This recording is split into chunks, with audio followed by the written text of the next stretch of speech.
नमस्कार मु दीपक सेनापति। आज शुणिबा गोटे प्राचीन कहानी चतुरी रत्नावती। परिवेशन परशुराम बेहेरा।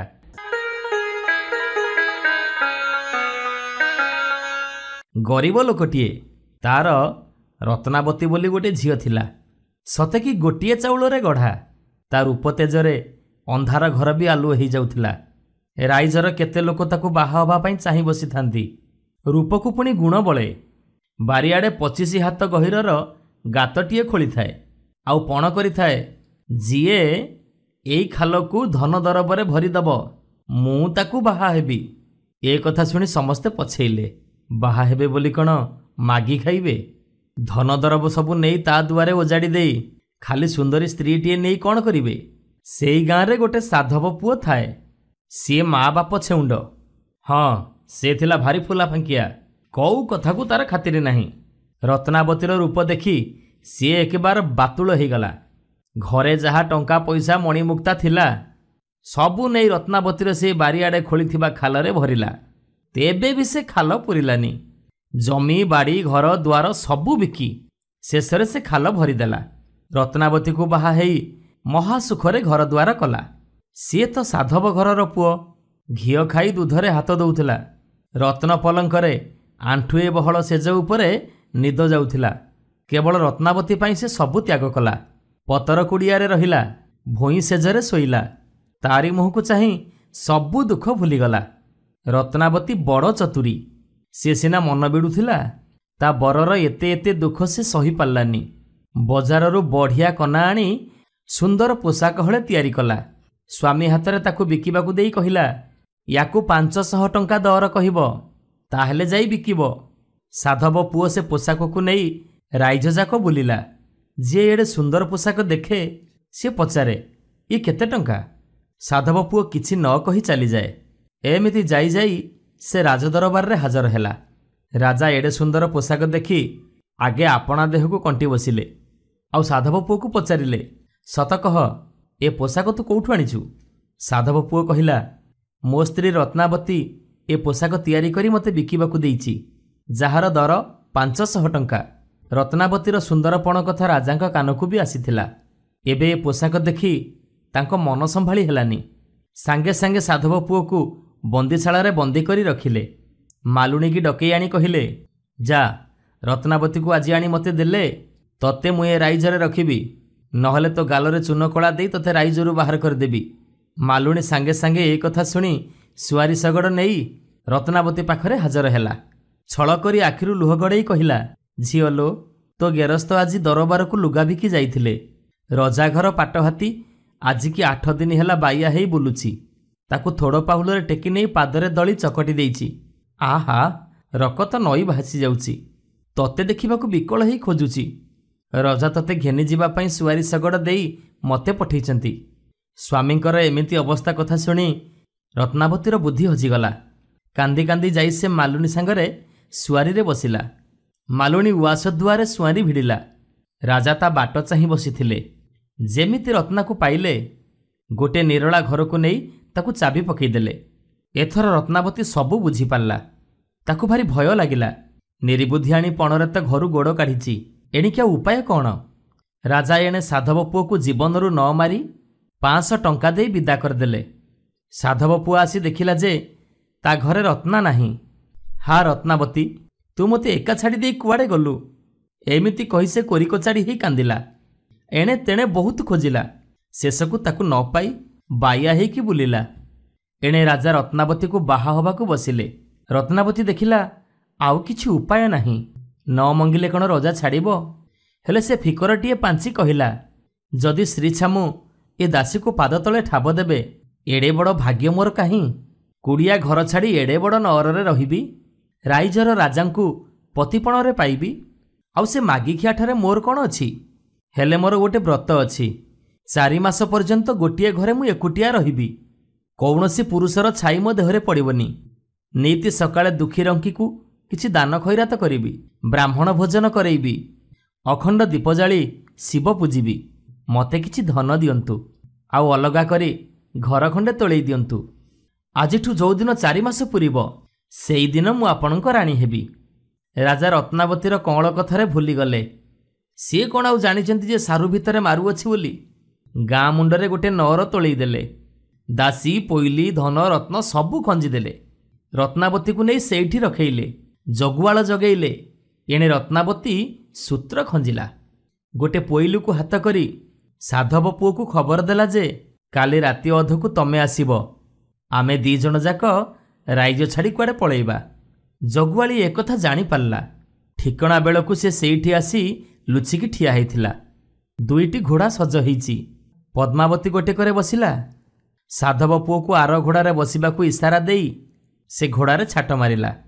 साधव पुओ घोड़ारे बसिबाकू जाउची, सेतिकी बेले से जगुआली ताकू घोड़ारू धक्काई मारी तळे पकेइदेला। आउ निजे से घोड़ारे बसी रत्नावती पछरे घोड़ा छुटेइला। एणे रत्नावती किछि जानी पारलानी। सिंदूरा फाटिला बेलकू सेमाने से राज्य छाड़ी आउ गोटे राज्य पहुंचिलेनी। एथर से निश्वास मारी पछकू चाहिला बेलकू तार हलक सुखीगला। साधव पुओ नाही। जगुआली ता पिछा धरिची। आच्छा कथा ये। एबे महरगरू आसी मु कांतारारे पड़िली। कहिला हौ जहा हबार तो हेलानी। ए विदेश जगारे माइपी लोक मु कौन करिबी। तमर मोर कौठी हेले घर करी रहिबा। एमिति कथाबार्ता हेई दी जण जाक घोड़ारे चली थांती। निछाटिया पड़िया। घर दुआर कुआडे भी दिसुनी। रत्नावती कहिला भोकरे शोषरे मो हंसा उड़िलानी। गाँ गंडार चिन्ह बर्ण तो किछि दिसुनी। तमे ये डेंगा गछटाकू चढ़ी देख तो कौटी जदि गाँ गंडा दिसुथिबो। लोकटे घोड़ारू ओल्हेई बहु कष्टरे से गछकू चढ़िला। रत्ना देखिला बेलकू सेईटा छोटाटे। तापर से चटकिना खोड़रू खंडा काढ़ी ता घोड़ा को चोटे देला। आपे आपणा घोड़ारे बसी चंपट देला। लोकटा गछ उपरे बसी ताकू बालू बालू करी देखुथाए। आउ एक राइजरे रजा पुओ मंत्री पुओ दुई संगात। दींक भितरे पानी गले नहीं। दी जण जाक सांग हेई पारिधि करी जाती। एई समय देखिले जे दिव्य सुंदरी स्त्रीटीए घोड़ा झपटई आसुची। तापरे दी जण जाक तारी पछे पछे घोड़ा झपटई देले। मंत्री पुओ आगे जाई घोड़ा को आबुली पकेइला। तार उपरे दी जण जाक भोल। रजा पुओ कहिला संगात ए कन्या एका मो लाखी। मंत्री पुओ कहिला केमिति मु जाई आगे धरिची, तेणु ए कन्या मोर। तहु दी जण जाक धरापरा हेले। यांकर कलिकजिया देखी रत्नावती कहिला शुण मु जंबू देशर राजकन्या। मो समान बर राइजरे न मिलिबारु मु इच्छा बर बरिबाकू बाहरिची। आउ दैव जोगरु तम सांगरे भेट होइगलानी। तमे तो रूपरे एकु आरक बळी। मु एबे काहाकू बरिबी। हेले बुद्धि बଳରେ जिए सरस हब मु तारी बेकरे वर्णमाला देबी। मोरे रत्न मुदिटीकू मु कूओ भितरकू पकई दउची। जिए सेईटीकू आग मते आनीदेब मु ताकू ही बाहा हेबी। एतिकी कही से आंगुठीरू मुदिटी काढ़ी कूओ भितरकू पकई देला। राजा पुओ मंत्री पुओ आपणा पाग पटुका ओल्हेई कूओ भितरकू डेइले। एणे चतुरी रत्नावती कौन कला ना दी जनक घोड़ा को हाणी पकेइला। मंत्री पुओ पोशाकरे निआं लगेदेला। राजा पुओ पोशाक को निजे पिंधि आपणा घोड़ारे बसी छु मारिला। मंत्री पुओ आउ राजा पुओ दी जण जाक ओदासरसर हेई ऊपर को उठिला बेलकू रत्नावती आउ सेठी नाही। आउ तांकर पोशाक भी नाही। घोड़ा दीटा हणा हेई पड़िचंती। लाजरे केई काहारी मुह को चाहि पारु नथांती। कान मुंड आउंसिकी दी जण जाक रहिले। रत्ना जाई जाई गोटे राइजरे पहुंचिला। भोकरे तार करड़ी जळुची। शोषरे तालुका सुखी जाउची। गाँ मुंड पोखरीरू दी चला पानी पी बरगछ छाईरे घोड़ा को बांधिला। आउ आपे बसी थका मांटेइला। मने मने भाबिला बुद्धि बलरू केते केते विपदरू तरिली। एबे भगवान मो करमरे कौन लिखिछंती किए कहिबो। रत्नावती जाई जो राइजरे पहुंचिला से राइजर राजा मरी जाई थांती। तांकर पिला झिला किछि नथिले। एबे गादीरे किए बसिबो। हाथी सुना कलश धरी राइज राइज बुलुथाए। जहा मुंडरे ढालिबो राइज सारा लोक ताको राजा बोली मानिबे। एमिति सारा राति पाहिलाणी। हाथी पछरे गोड़ेई गोड़ेई लोके अतिष्ट हेलेणी। एतिकी बेले हाथी आसी रत्नावती मुंडरे सुना कलश ढालीदेला। लोके जय जयकार ध्वनि रे रत्नावती को राजा करी राजबाटी को नहीं गले।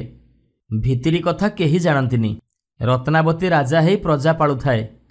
एणे पूर्वरु जो राजा रत्ना को चोरेई नहीं थिले से सबु बेले रत्ना को झुरी झुरी पागल हो गले। ପ୍ରଜାମାନେ ତାକୁ ତଡ଼ି ଦେଇ ନୂଆ ରାଜା କଲେ।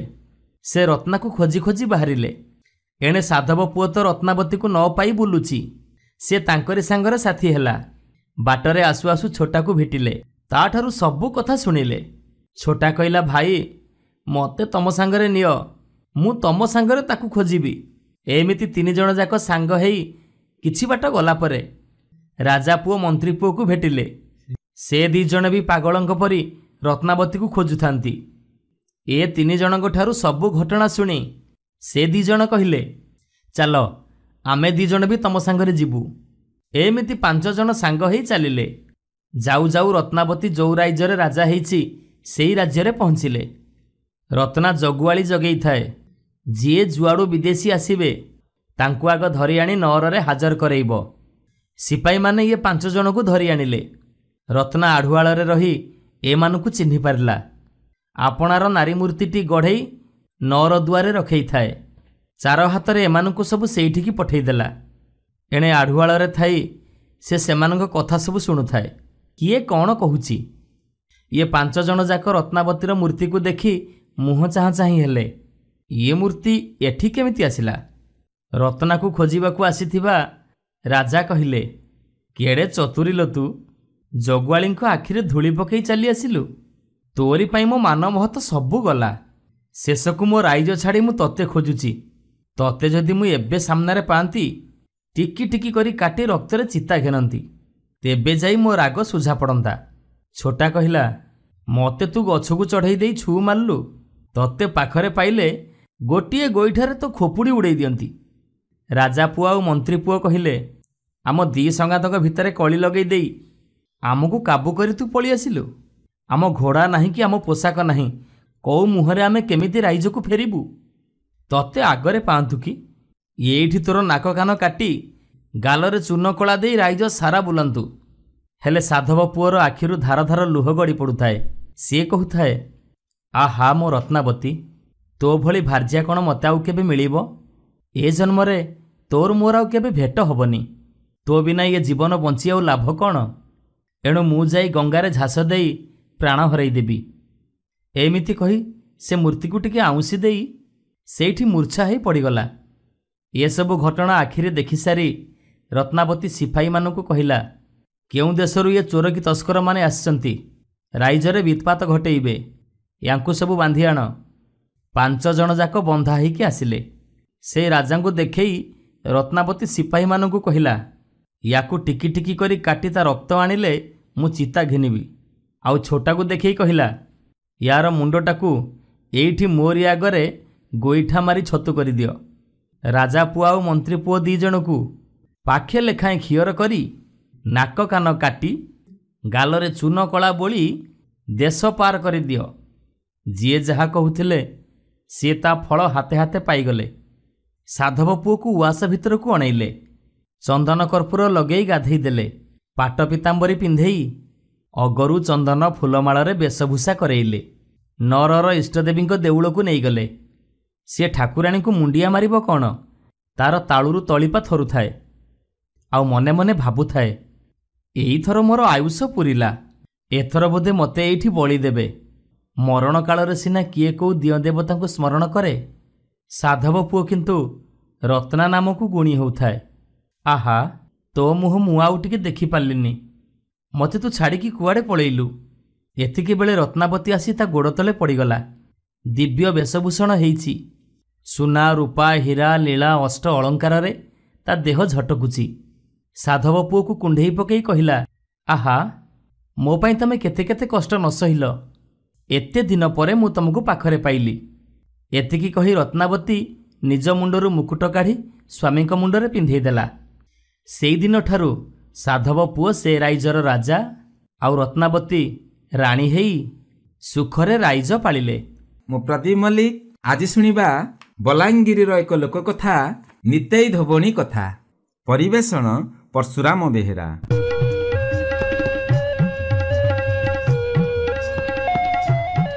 ଟିଟିଲାଗଡ଼ ନିକଟସ୍ଥ ରାଣୀପୁର ଝରିଆଲଠାରେ 64 ଯୋଗିନୀ ମନ୍ଦିରର ଭଗ୍ନାବଶେଷ ରହିଛି। ପୂର୍ବେ ଏହି ସ୍ଥାନ ତନ୍ତ୍ରବିଦ୍ୟାର ଗୋଟିଏ ସାଧନା ପୀଠ ଭାବେ ସାରା ଭାରତରେ ପ୍ରସିଦ୍ଧି ଲାଭ କରିଥିଲା। ତନ୍ତ୍ର ବିଦ୍ୟାରେ ସିଦ୍ଧି ଲାଭ କରିଥିବା 7 ଜଣ ନାରୀ ଏ ଅଞ୍ଚଳରେ ରହୁଥିଲେ। ସେମାନେ ମଲା ଲୋକଙ୍କୁ ବଞ୍ଚାଇ ଦେଉଥିଲେ, ଶୂନ୍ୟ ଆକାଶରେ ଚାଲି ପାରୁଥିଲେ। ଅସମ୍ଭବକୁ ସମ୍ଭବ କରି ଦେଖାଇବା ବିଦ୍ୟାରେ ସେମାନେ ବେଶ୍ ସିଦ୍ଧହସ୍ତ ଥିଲେ। ଏହି 7 ଜଣ ନାରୀଙ୍କ ଭିତରେ ନିତାଇ ଧୋବଣୀ ଥିଲେ ବେଶ୍ ପରିଚିତ। ତାଙ୍କ ବୁଦ୍ଧି ବିଦ୍ୟା ଆଉ ପାଣ୍ଡିତ୍ୟକୁ ପରୀକ୍ଷା କରିବାକୁ ଆସି ବଡ଼ ବଡ଼ ପଣ୍ଡିତ ହାର ମାନୁଥିଲେ।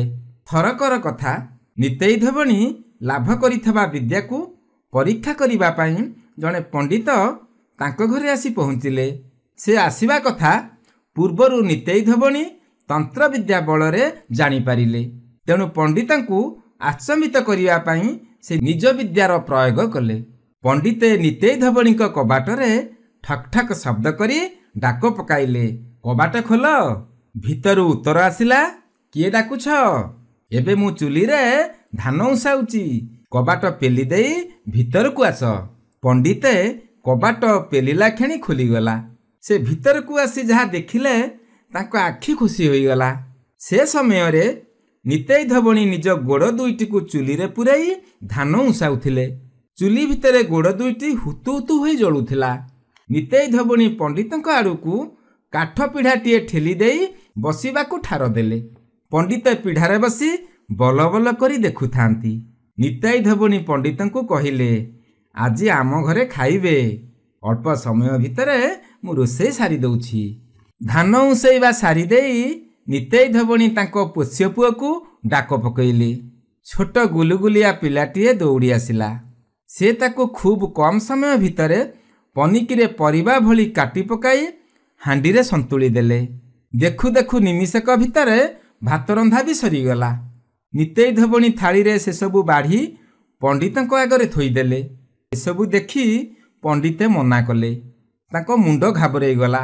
ନିତାଇ ଧୋବଣୀ କହିଲେ, ମୋତେ ପରୀକ୍ଷା କରିବାକୁ ଆସିଥିଲେ ନା? ତାପରେ ସେ ତାଙ୍କ ପୋଷ୍ୟ ପୁଅକୁ ଡାକ ଛାଡ଼ି କହିଲେ, ପୁଅ କେଉଁଠି ଖେଳୁଛୁ, ଶୀଘ୍ର ଖାଇବାକୁ ଆ, ଭାତ ତିଅଣ ଥଣ୍ଡା ହେଇଯିବ ଯେ। ଯେଉଁ ପୁଅକୁ ସେ ପନିକିରେ କାଟି ତରକାରୀ କରିଥିଲେ, ସେ ଗୁଲିଗୁଲିଆ ପୁଅଟି ଦାଣ୍ଡ ପଟରୁ ଦୌଡ଼ି ଆସି ଥାଳି ପାଖରେ ବସିଗଲା। ନିମିଷକ ମଧ୍ୟରେ ସେ ଗଫା ଗଫା କରି ସବୁତକ ଖାଇଗଲା। ଏସବୁ ଦେଖି ପଣ୍ଡିତେ ତାଜୁବ ହୋଇଗଲେ। ସେ ନିତାଇ ଧୋବଣୀକୁ ହାତ ଯୋଡ଼ି କହିଲେ, ଆଜିଠାରୁ ତୁ ମୋର ଗୁରୁ ହେଲୁ। ନିତାଇ ଧୋବଣୀ ମୁରୁକି ମୁରୁକି ହସି ପଣ୍ଡିତଙ୍କୁ ଆଶୀର୍ବାଦ କଲେ।